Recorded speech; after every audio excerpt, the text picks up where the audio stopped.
जय श्री कृष्ण। केम छो? मजामां?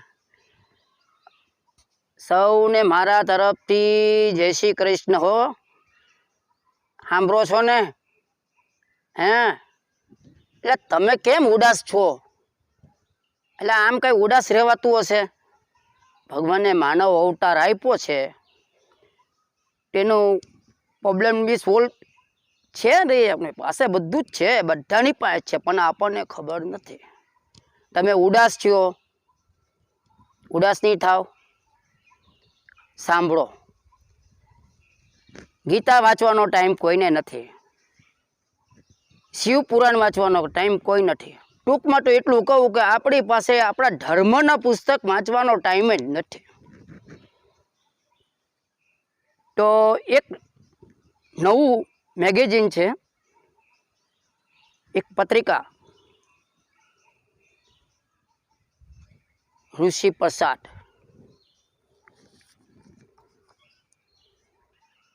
વાંચો,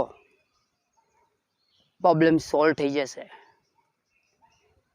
બધું ગીતા, ભાગવત, રામાયણ, શિવ પુરાણ બધાનો સાર આપણી આની અંદર સમાયેલો છે. વાંચવાનો ટાઈમ તો નથી, પણ બે ઘડીક નવરા થયા હોય ને, તમારું પ્રોબ્લેમનો સોલ્વ આમાં જ નીકળી જશે. સમજી ગયા? અને હા હા હા, યુવાનો પરીક્ષામાં આમ થોડુંક થાય કામ, આમ તો મગજ યાદ નથી રહેતું, વાંચેલું તો યાદ તો રહેતું જ નથી, બરાબર ને? તો એનો બી પ્રોબ્લેમનો સોલ્વ, એ પ્રોબ્લેમનો સોલ્વ છે હો. એ બી આ જ હો, ઋષિ પ્રસાદ.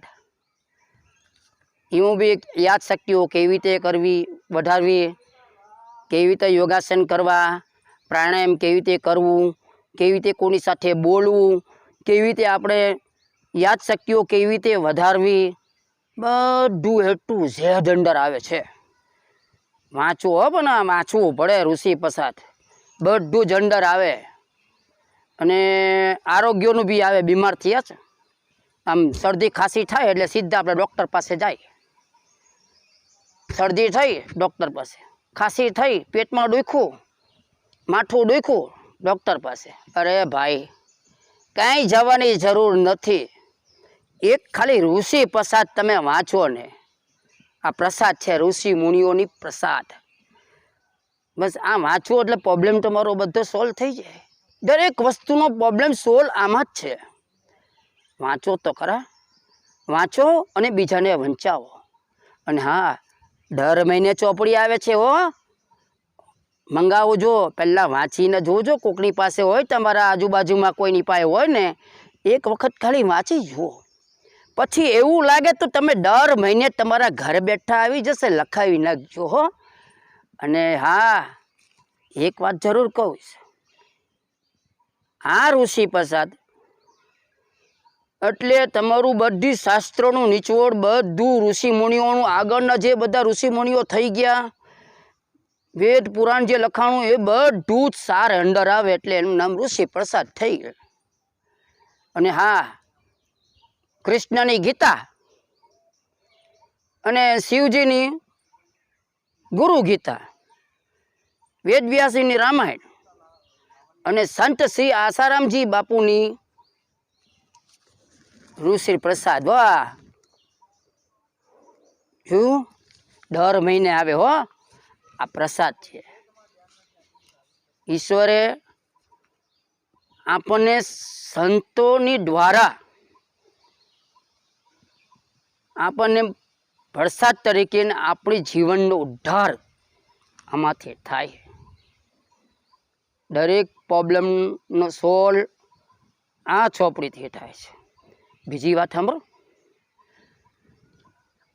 આ ચોપડીથી જે કરોડો માણસોના જીવનનો ઉદ્ધાર થઈ ચૂક્યો છે. હું ખોટું નથી બોલતો.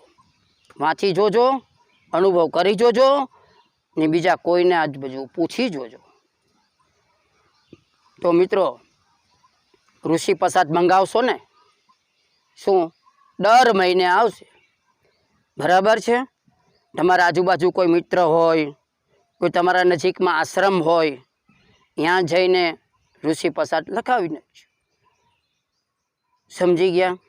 આ તમારો બધા કંટાળો આવ્યો હોય, બેચેની થઈ હોય, તમને આ આરોગ્યનું બી તમારી અંદર થયું હોય, બધો રોજ અંદર પ્રોબ્લેમ સોલ્વ મળી જાય.